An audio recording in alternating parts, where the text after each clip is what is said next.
What is going on, y'all? Gamers Goon here today with your NFL predictions. We got past week one. When it comes to this channel, we are 13-3. We have 81% accuracy. We did a pretty good job last week. Last week, we finished with 116 points. We did get the Falcons game wrong. We did get the Bengals game wrong. And we did get the Raiders game wrong. But for the most part, we had a pretty successful week one, right? We had a pretty successful week one.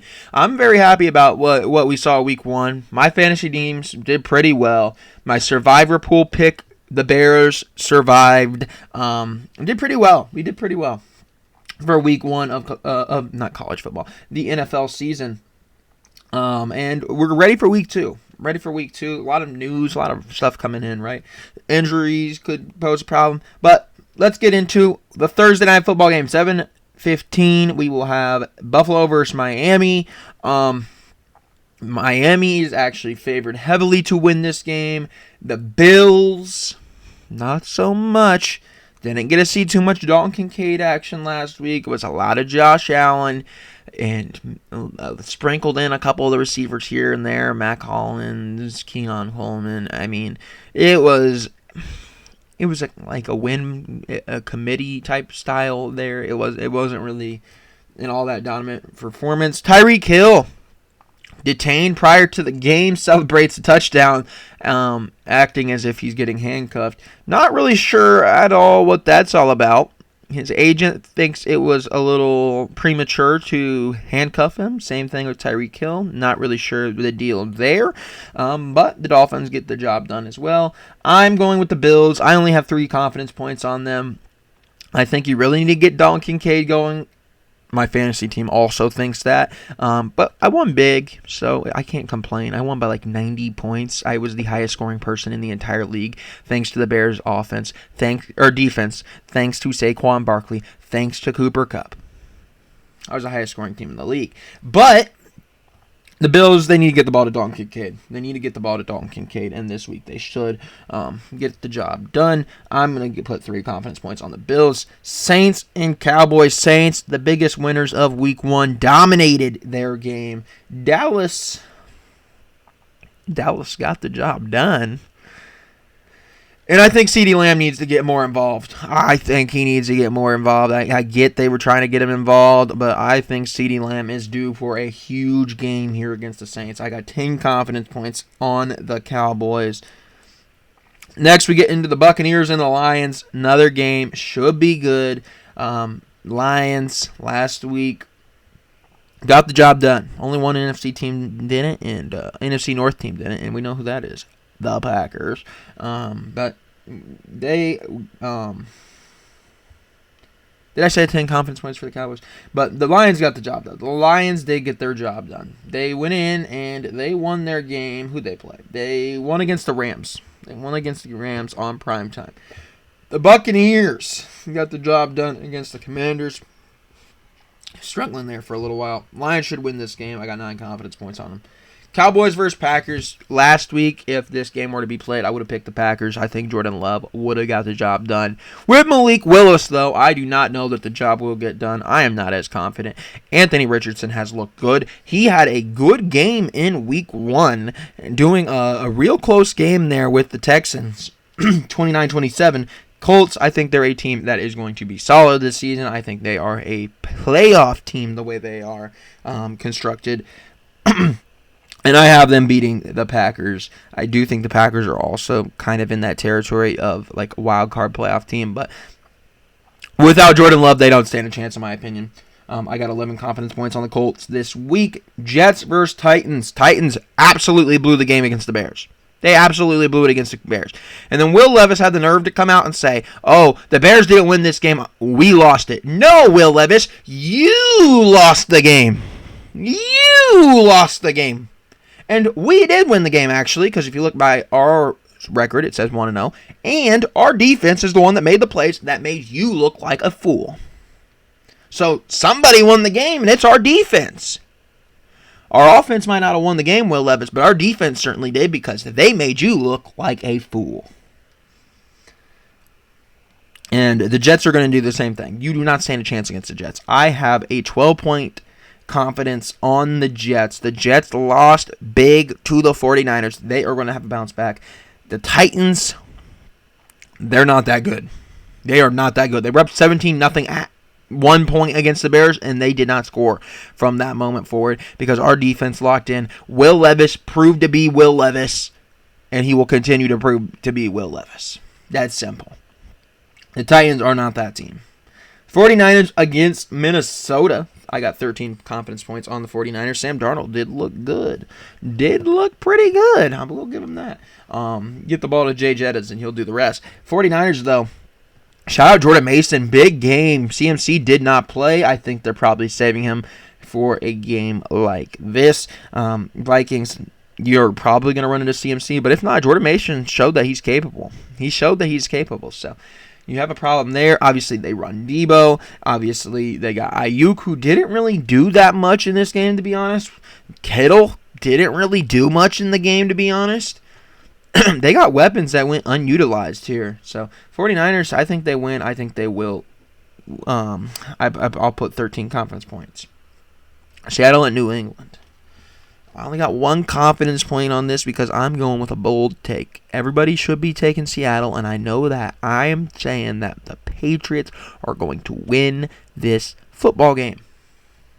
The Patriots got the job done last week. Didn't think they would.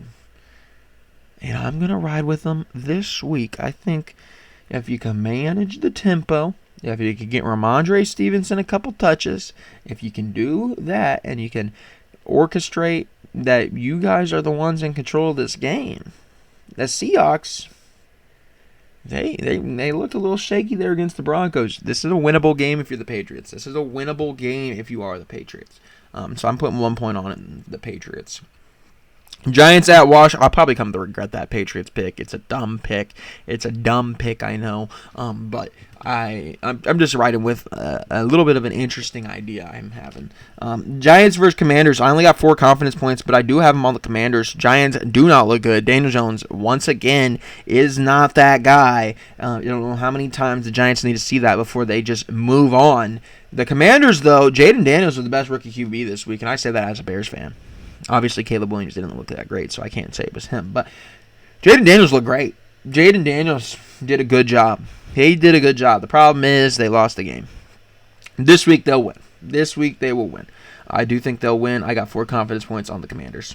Chargers at Panthers. This is my highest confidence points. I thought the Chargers would struggle last week against the Raiders. They ended up winning. The Panthers, the worst team right now, in my opinion. I think the Bears are set to get a very early second-round pick. And Bryce Young has not looked good. Deontay Johnson really was not all that involved in their game. If you are the Panthers, you got to find ways to get players involved that can make plays. And simply put, I don't know that they can. I don't know if Bryce Young is that guy. I expected there to be a little bit of a jump, and we did not see it in week 1. So could Bryce Young's career still be revived? Yes. He's only in year 2. But it's looking bad right now for Bryce Young. I got the Chargers winning. 16 confidence points on that. Cleveland at Jacksonville. Jacksonville is the heavy favorites here. I got 6 confidence points, though, on Cleveland. Now, I have 6 confidence points on Cleveland, but I am a little hesitant to do that because, once again, I'm not here to make any claims. I'm not here to say somebody did something they didn't do something, right? I'm just here to say the facts of the situation. Deshaun Watson, once again, has somebody else coming out alleging that he has a history of doing the things he was accused of back a few years ago. And there's another person that has now filed a lawsuit against him. I'm not here to say somebody did or didn't do something. What I am here to say is, what kind of Deshaun Watson is there going to be on Sunday? Is Deshaun Watson even going to play on Sunday? Or is there going to be more fallout from this lawsuit? Do they transition to Jameis Winston? Is this why they didn't want to trade or release Jameis Winston? Because there was some weird rumors going around that, they might be looking at, they're not going to trade him, though. They don't want to trade Jameis Winston. If teams are offering you something for Jameis Winston, why wouldn't you pull the trigger? Maybe the Browns knew something like this was going to happen. And Jameis Winston could start this game. So I don't fully have confidence in this game, but I do have 6 points on it. I think the Browns are a team to watch out for in the right situation. But once again, what is that situation? I don't know. So this pick might be one that I go back and change at some point. It might be one that I go back and change because on the app you can obviously change it up until game time. But if we do, I'll let you know next video on the NFL. But we don't know what this Browns team's going to look like. Amari Cooper was not involved really. Jerry Jeudy kind of looked like the receiver one in that last game. I don't really know what to think of the Browns other than it was weird watching them week one. It was weird watching them week one. Now there's potentially some more stuff coming out about Deshaun Watson. It's just a weird situation. Vegas against Baltimore. I got 14 confidence points on Baltimore. If the Raiders cannot beat a hodgepodge group of the Chargers, they are not beating the Ravens. I get the Ravens lost last week, but Isaiah Likely had a good game. Derrick Henry got involved early in the game, and then they kind of just took him out. But that was kind of weird. Zay Flowers was heavily utilized. The weapons on the Ravens are much better than the weapons in LA. If you can't handle the Chargers, there ain't no way you're handling the Ravens. Ravens are going to win, and they're going to win big. They're going to win big. It's going to be a huge win. Rams against the Cardinals. Cardinals did not look bad last week. They did not look bad last week. I got 8 confidence points on the Rams. Rams will come into this game without Puka Nacua. Puka Nacua is not playing this game. He is not playing. Cooper Kupp is the guy. Tyler Johnson got involved a lot last week. Maybe we'll see a little bit of Jordan Whittington now. We were talking about maybe might be this year's Puka. There's some potential here for this Rams team to lose the game, but I do have 8 confidence points on them. I think that Cooper Kupp being involved is going to be helpful. I think that obviously Kyren Williams being there is great for them. They got Blake Corum if anything happens. They seemingly were using Ronnie Rivers. I don't think Blake Corum even took a snap. I think Ronnie Rivers was the guy last night. But the Rams, they're going to win the game. They're going to win the game. The Cardinals, they were unable to get Marvin Harrison Jr. involved. It was not great from that standpoint. They did lose the game. They had a good game, though. Broncos-Steelers. Broncos, to me, looked good. Steelers did not, even though the record says the opposite. The Broncos are 0-1. The Steelers are 1-0.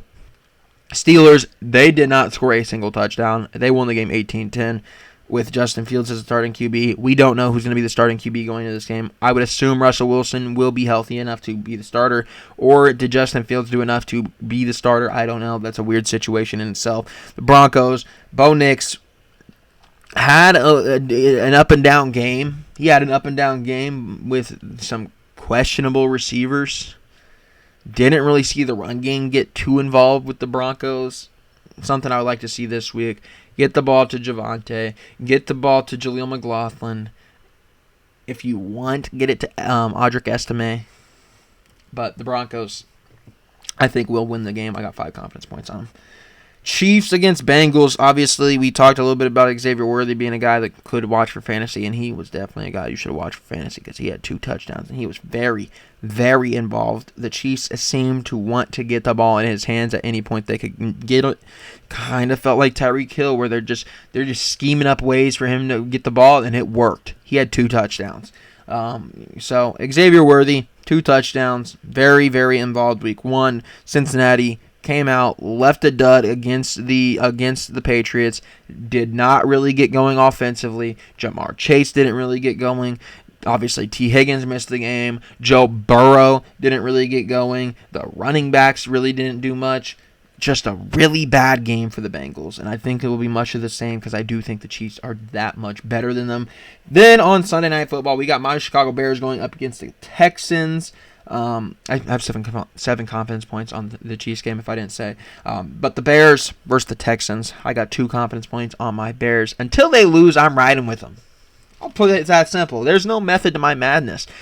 2-0 or 2 confidence points, I'm riding with the Bears. For only 2 confidence points, I'll ride with them. Caleb Williams, this is his week. This is Caleb Williams' week. He didn't want to do anything last week. It was a noon game. It was a game at noon. As long as we win, we win. There's no need to play good. Because Caleb Williams, he rises to the moment. He's here for the big games. He ain't here to beat the Titans. He's here to beat the top teams. He's here to beat playoff teams, right? 7:20, prime time. Prime time. Caleb Williams will show up. He will show out. And the Bears will beat the Texans. The Texans offense that is so good, we will beat them. I'll probably regret saying that, but it is what it is. Give me my Bears. Duh, Bears. Falcons against Eagles to wrap it up. We got 15 confidence points on the Eagles because the Falcons looked horrible. They brought in Kirk Cousins, and they still looked horrible. You have Drake London. You looked horrible. You got Kyle Pitts involved. Congratulations. Not very many people do that. You have Bijan Robinson. He did okay. But your number one receiver didn't do anything. Get him involved. Get him involved, Kirko. Big Kirko. Get him involved. I got Drake London stock on my fantasy teams, and he is not involved. Get Drake London the football. Plain and simple, Kirk Cousins. Anyways, I got 15 points on the Eagles. Eagles will win the game. They will win it pretty safely if that is the Falcons team from last week. Anyways, thank you guys for watching. I will see you all next time. And if you haven't already, make sure you go check out the college football video, which was posted yesterday. So the time you are watching this is on game day. You're watching this Thursday. But college football predictions came out Wednesday. And then tomorrow on Friday, we're going to do Premier League predictions. Thank you for watching. I'll see you next time.